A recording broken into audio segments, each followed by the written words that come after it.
Hello freaks, I'm your fellow viewer, and we're back for another Doctor Who watch through review. Obviously, welcome back, Mum. You are here Hello. again. You are here again for another episode. Hello. Oh yes, we're going to get into that. And today we are skipping one story because obviously Marco Polo is missing. And we're going straight on to the Keys of Marinus. Yay! Yay! 5! Yeah. Okay, we're starting out strong. Yeah, so I've already watched this one and I was very excited to rewatch it and obviously as well make you watch it because I thought this is just such a fun story. So basically this one, is basically the Doctor and company land on this sort of island that's surrounded by a sea of acid and a beach of glass, and they meet this dude, and he's like, "Hey, get me the keys for my Conscience of Marinus machine." Yeah, they're hidden across the crystal maze. Exactly. And so they have to find. I think is it 4 or 5 keys? I think he 4. has 1, so they have to find the other 4. Yeah. So yeah, they have to find the 4 keys and basically either, use them in the machine or destroy it if the Vords, the evils of this story, get to it. Basically the main villains of this story, but they're not in it very much. Which I think is my only problem with this story, if I'm honest. Is if I had to say anything negative, I think the Ford are a bit underused. I know they... Yeah, because they're fun. They are. I love their design. They're sort of rubber, like... Yeah, they're like wetsuits. Wetsuit thing, yeah, exactly. I love their design with the woo and and their knives. Yeah. But yeah, they're not really used very much. They're only really in the first episode and the 6th episode. Yeah, this is a 6-parter. So yeah, if I was to criticise anything, I'd say the underutilisation of our villains, the Vords. I do hear that they're explored a bit more in, I don't know if it's books or Big Finish, or they're explored in something anyway. So I'm very excited to see, Yeah, that would be that cool sort to of stuff. revisit them. Yeah, definitely. I maybe get them in New Who as well. That'd be fun. Jodie Whittaker against the Vord. Yeah. Yeah. Yeah, that would be awesome. Yeah, the evil Vord. The wetsuits. Yes. Wetsuits of doom. Yeah, the wetsuits of doom. Yeah. So basically, really, this is a 6-part story, sort of comprised of, I think, about 4 adventures. I think, isn't it? Because you've got the first one, the Velvet Web. Where which is awesome. Yeah, this is where we pick up Altos and Sabitha. Yeah, who are 2 characters who you really enjoyed. I loved both of them. You wished that they'd been in it more, I think. Yeah, didn't you? I wanted them to sort of carry on with being companions. Yeah, that's what I meant. I was I really enjoyed them. I thought they added a lot, and I mean the costumes were interesting. Yeah. Indeed. Pair of Speedos and a cape. Well, it's not a cape, but yeah, I know what you mean, yeah. Or a cloak. Quickly, rub my thighs. Yeah. Yeah, so the first one... Ian enjoyed doing that, he really did, yeah. The first adventure, the Velvet Web, the first place they go to get the first key they need. It's sort of like, it's that old story of everything seems better than it really is. There's a nastiness underneath. It's like a utopia. But it's also a dystopia. Yes, it's a total utopia, dystopia, all that sort of stuff. It's really great. I love that one. Really strong, it is really strong. Not the actual it has these little brains with the... Hello, I'm going to mesmerize you. The mesmerizer, yeah. So, yeah, that's fun. And obviously, I quite like the fact that Barbara really takes the centre stage for most of the story. Barbara she kicks ass in this story. She absolutely does. It's brilliant. Yeah. So we've got Barbara just being brilliant. I especially love her hitting in between the brain jar people. So yeah, she's just like, that's how I hit things. No. Yeah. So then the second part, which is my favourite, it's episode 3, I should say, is the Screaming Jungle. I personally, that was my favourite episode, because it's basically, it reminds me a bit of sort of, the darker stuff that they did, in the Hinchcliffe and Holmes era with the Fourth Doctor and that, with, the forest is alive and trying to strangle them and all sorts of things. It's great. It's a nice sort of slow build up to that nice finale of them trying to find all the things. It's good fun. I said it reminded me of the scene in the Crinoid one, the Seeds of Death, I think it's called. Yeah, and all the plants are alive. Yeah, exactly. So I love that. It's really good. Obviously, Ian just blundering into every trap imaginable. Yeah, but my favourite bit is in that one is when Ian and Altos are like, no, we can't possibly get through these deeply wooded area without a machete, and Barbara's like, yes, I'll just push it aside. Yeah. Oh, look! It's like, oh my god, Ian, you're useless. Well, Altos as well. So, and the whole screaming thing, I love that. Episode 4 is slightly weaker than the rest, personally, but it's still quite fun. I loved episode 4. Yeah? No, I still really enjoyed episode 4, but I thought it was the weakest out of all of them. So much fun. Because there's this madman on a mountain who basically... He's like rescues them from the wolves and the snow. Yeah, he's basically getting all their valuables, isn't he? So creepy. He is. He's good. He's like rubbing Barbara's hand and taking all their valuables and Yeah, I love his introduction of you're not afraid of me, are you? I broke the back of a wolf before. Nice to meet you. Yeah, exactly. Yeah, exactly. It is quite fun. No, I do enjoy that one, and obviously them going, I'm freezing to death. So that it's great. And the sort of Holy Grail moment, finding the key frozen in a block of ice, and it's like, okay, you now have 60 seconds to get the key out of the block of ice. This is what you made without waking the knights. Yeah, How are you going to do it? This is what made you think of the crystal maze. Yeah, exactly. It was like getting the little crystals. Exactly. How are you going to do it? But they do wake the knights. They do. Yeah. Evil knights. Pathetic. So they're a bit slow. I mean, they have been frozen, so I guess fair enough. So then, episode 5 and 6 is kind of like a two-part bit of the story, where it becomes a whodunit mystery, where Ian is framed for murder, and it's great. I love this. This is really strong as well. This is probably my second favourite of the segments. Loved it. It just the Doctor, and Barbara again being awesome and going, I've got the noggin. I have got the noggin to, Yeah. She is a smart cookie. She is. We love her. Yeah, we do. We love her. And I mean, it's such a great fun episode. It's like everyone's against them. They're guilty till proven innocent. Yeah, proven. Yeah. Yeah, exactly. Proven. This is how this system works. It's all like, oh no, Yeah. Dodgy. Well, dodgy. Yeah, it's just especially fun. when you're being framed. And then obviously in episode 6, they finally figure it all out and they get back to Arbitan, the person who sent them off. That's the name of the guy. Yeah.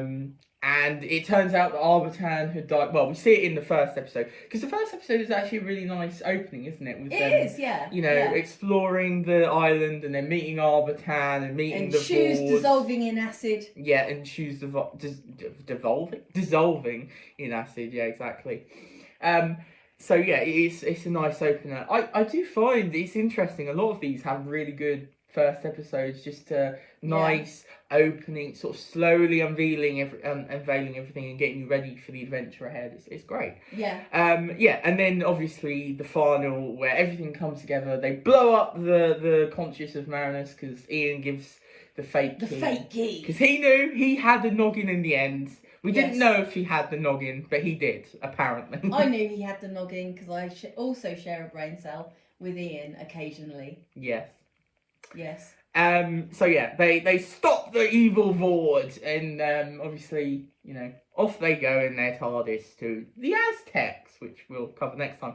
But yeah, this is just such a fun episode. This is just such a fun story. Sorry, it's, you know, just comprised of lots of different elements. You know, lots of different little stories. So it never feels slow. It feels incredibly fast. It does. You know, it goes by just like. It's definitely my favourite. It's one of my favourites of all time, I think, that I've seen so far. I mean, there's a lot that I haven't seen, but I've really enjoyed this. It's definitely one of my favourite Hartnells. I love it. I think it's a great story. And I think it is, you know, a bit underrated. I mean, I know that's always a bit of underrated, you know. I don't know if I like really saying overrated, underrated, because it gives you a bit of a, like, I know best sort of thing. But I think, I do think this one is slightly, you know, I think more people should give this another go, because it's great. It's a lot of fun. You know, I don't know if it's a masterpiece of storytelling or anything, no. But it's just so much fun, and the cast seem to be having a lot of fun. And it is quite good as well, because obviously the Doctor, you know, William Hartnell goes on holiday in the middle of filming for episode 3 and 4. So we don't get to see him until episode 5 again. But he goes for most of episode 2, doesn't he, as well? Well, he is in the start. He is in the episode, but obviously he wasn't on the holiday then. He was just, you know, he wasn't written to be part of it as much, I suppose, because Barbara really takes centre stage in that episode, doesn't she? But no, he is in the episode. He is in most of the episodes. I know he's in the episode. I mean, he is in most of the episodes. He sort of disappeared at a certain point, and he was just like, I will leap ahead and see you when you get there. At the end of the episode, yeah. Yeah. Oh, I thought it was nearer the beginning, but yeah. Anyway. No, at the end of episode 2. Right. Yeah, because. At the end of episode 2. Yeah, sorry, I was thinking of episode 3. Yeah. No, episode 3 opens up with, you know, obviously Susan going, "No, don't! Oh, go away! You know, get back!" Susan is just screaming throughout the entirety of this episode, which is just always fun. Yeah. Yeah, she does spend a lot of time screaming in this whole story, I think. In most of these stories, throughout her time on the show, she is screaming. This is why I really enjoy, you know, I enjoy Barbara taking centre stage. I also enjoy, you know, Sabitha coming in, because she seems quite sort of level-headed as well, you know. Yeah. And they can sort of, you know, even her out a bit. Yeah. But I to be honest, it's kind of fortuitous in a way that you know, William Hartnell did go on holiday, because I think it gave these, you know, the companions and the side characters more time to shine. Yeah, absolutely. You know, especially, you know, because a lot of episode 3 is actually just Susan and Ian. And it's great. I really love their chemistry and the fact that they, you know, they're uncovering this thing. And it's just wonderful. And obviously the same with episodes 4 as well. It's just, it's really well done. I really enjoy it. So I actually think it's kind of a good thing that, you know, he isn't in it, because obviously, you know, when the Doctor's in it, he does take more. So, although to be fair, I was going to say, you know, I do think it's always fun when you give the companions a bit of a chance to. But the Doctor does try and work out how to do things by themselves. Yeah, no, it does, exactly. Yeah, sorry. But the Doctor does obviously get the limelight in episode 4 and 5 as he 5 and 6. Sorry, not 4 and 5. 5 and 6 as he's sort of representing Ian. You know, the accused. He's like trying to get him off. He's trying to get him off the case. You know, he's trying to show that he's not guilty. But also being a bit of a Holmes. Yeah. Yes. But Barbara elementary, my is the dear. one that really figures out the case in the end, which I do really enjoy because Yes. obviously, you know, and I do love the twist in that one. It's fun. Yes. Um, It is. It is the twists. To be honest, because you know, there's it's got this nice twisty turny story end sort of story, isn't it? It's fun. It's fun. Those fun. last two parts, yeah. I mean, I watch Doctor Who just to have, you know, to have fun. Yeah. To enjoy. Well, it, I feel like most people do. Yeah. Yeah. Exactly. We watch. I don't. You know, sometimes it feels like some people want it to be all serious, but I'm like, nah. I like it. Yeah, I mean, I get that. Some people, you know, obviously have a certain taste. I think it's difficult because some people seem to think they know what Doctor Who should be, but at the end of the day, Doctor Who is not just one thing. Yeah. And I think a lot of people, you know, they don't like it if it goes too silly. They don't like it if it, you know, and these sort of things, you know. But I think Doctor Who does take these things, you know, sometimes it can be a comedy, sometimes it can be a horror, sometimes it can be, you know, all of these sorts of things. It's great, you know, it's a lot of fun. It can be an adventure, you know, like this one, you know, a road trip like Marco Polo, you know, it can be a historic. I have no idea about Marco Polo. That's a road trip style one. So yeah, I mean, I think it's sort of, I think it's fine not to like certain stories, but I think it does sort of take away a little bit, or certainly sort of kidding yourself if you think Doctor Who should stick into one category a little bit. Yeah, well, I think, you know, it just limits it, doesn't it, really? It's well, like, I mean, just that's not enjoy what it. Doctor Who is it really? No. So yeah. Well, I mean, when you're looking at it, you know, this is one of the first Doctor stories, so clearly they did all sorts. Yeah, I mean, you know, if we look back at the stories we've had, I mean, you know, we've had quite a range, haven't we? We've had, well, we've had an historical that's, you know, we've had, you know, a sort of adventure, sort of apocalyptic kind of almost sort of thing, survival kind of thing, you know. And we've also had a sort of psychological, weird, you know, crazy one in the TARDIS. And obviously the missing episode, like I say, is a road trip, you know, with the group, and them sort of going on this adventure. They pick it up again, because I really enjoyed Ian's outfit that he obviously got from that. You wish that was still surviving. That you wish they'd discover that one, or at least, you know, animate it or something. Oh yeah, animation, yeah, because I really the ones that I've seen loved. Yeah.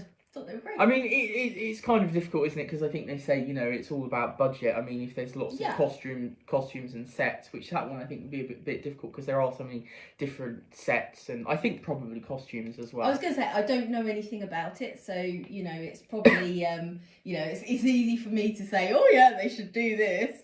Well, I know a lot of people think that, like, oh, why haven't you done the Crusade? And like they say, there's so many costumes. That's why they haven't, you know, because there's so many costumes and it's so difficult to animate. Because it's only two missing episodes, but it's not about how many episodes is missing.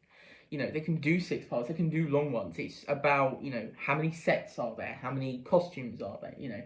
And how difficult are those costumes to animate? So, like they said, they couldn't redo the Highlanders because there's so much bloody tartan in it. Oh God! And it's so difficult to animate. The Scots have a lot to answer for. Yeah, exactly. Which is a pity, obviously, because that one is obviously is Jamie's first story. But we're skipping ahead. We're not talking about those stories yet. Yeah. But yeah, this is me a sneaky peek now. Yeah. Well, we're not going to be watching that one, unfortunately. No. But you give me a sneaky peek into the future. Yeah.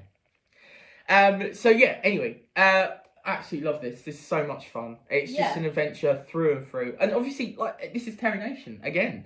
Another story. Yeah, and it's awesome. One of, like I say, one of the few stories that is not by Terry Nation that is not a Dalek story. The other one is a 4th Doctor story. I don't know if there's another one. I think there is just 2 that he wrote for Doctor Who, but I could be wrong. You know, put in the comments if I'm wrong. You know, I'm sure you'll correct me. But yeah, so just wonderful. It's one of my favourite Hartnells. I thought we might as well, let's give it a score. We haven't done with the other ones, but let's give it a score. Score out of 10. What would you give it? Well, I mean, I'd give it a 10. I'd probably go a 9. I wouldn't quite go Still a 10. high. Yes, I wouldn't quite Just go. because of the fourth one, which is not your favourite. No, I wouldn't say that. I think the Vord, obviously, and also I think it's quite difficult to get into my top 10. Top 10. It's quite difficult to get a 10 from me. I think it has to be something. Even this is like really damn good. But I'm just gonna give everything 10s. Yeah, I really enjoyed this. What would you give the other 7 that we've watched? So okay, Unearthly Child. I mean, this is a bit difficult because the first part is so good. So I think we'd give the first episode a 10. But what would you give it overall? So overall, because the second and third episode and fourth, oh gosh, it's a 4-parter. Yeah. So I wasn't that enthralled by the story. No. So probably, God, I'm going to give it a 6 because I think the first part is so good. I think I'd give it a 7 because I think the first episode is so good, and while the rest isn't so good, I think it's still interesting to watch, and I wasn't bored by it exactly. Yeah. It was very watchable. Well. It was very watchable. Yeah, it's fascinating. So maybe I'm being more kinder episode. to it than you are. Yeah, I know. It's fascinating as well to see the first episode, the unaired pilot. Yeah, the first shoot, yeah. I believe there's another unaired thing that we will never get. I can't remember what it is. It might be the Daleks or something else that's also missing that everybody sort of forgets as, another unaired thing. But yeah, anyway, fantastic story. So the next story we're moving on to is going to be the Aztecs, a very, very well beloved one. Obviously, a historical. The one I've seen before. Yeah, we've both seen this one before. I've seen quite a lot of this series. There's only one story I have not seen from this series, and I've seen a bit of the story. So yeah, but yeah, great, loved it. Yeah, we're gonna obviously move on. That's good. Yeah, that's going into my faves. Cool. So yeah, the first story's done. Out of the way. I think is it 4 more Aztecs, Censorites, and Reign of Terror. Am I missing one? I don't think. No, I think it's 3 more. I don't know. I might be missing one. I might be going. Yeah, but I think it's 3 more. Yeah. Yeah, I think so. And I say yes, and I have no clue. No, you have no clue. Anyway, yeah.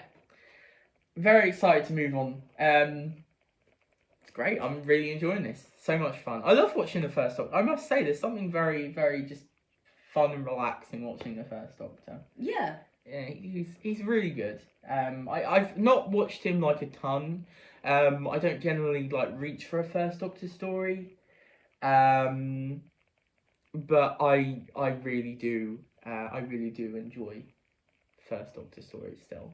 They're just nice to put on. I think they do tend to just have that sort of feeling to them, don't they? That's just cozy in a way with the family. There's sort of a family in the TARDIS. I love this original TARDIS team. Yeah. Sorry, what were you saying? I was just gonna say it's lovely because you're sort of seeing how it all started out, and it's just. Oh, I love how they all fit together. And this is a big TARDIS team, which I think the latest team has found a little bit difficult to sort of all take it to all have time to shine.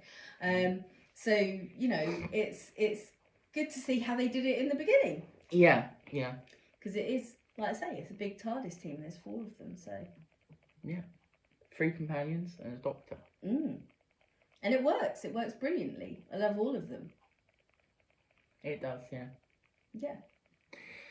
So yeah, that's another Doctor Who watch through review. Yeah. That's episode 4 done. So yeah, obviously like, subscribe, comment, all those other things that say what you thought of this story. How you enjoy it. Do you love it? Do you hate it? Do you think it's just meh? And then obviously there is the links to the podcast and Twitter in the description below as well. And check out the final bad impression. Yes. Yes. Yeah, well, there was one for Marco Polo that he did. We obviously won't be covering that story, but he did do one for Marco Polo as well. Oh, I missed that one. You have watched it before because it's Did it's in the photo reconstruction type. It's quite clever. Oh, I remember. Yeah. Yeah, they're really good. Yeah. Anyway, what's his name again? Kieran Hodgson. Hodgson. Yeah, Yeah. Kieran Hodgson. He's yeah. great. He's on Oh, YouTube. I don't think I linked his. I better go back and link it. I forgot. Yeah. So yeah, all that good stuff, and we will see you in the next one. Yeah.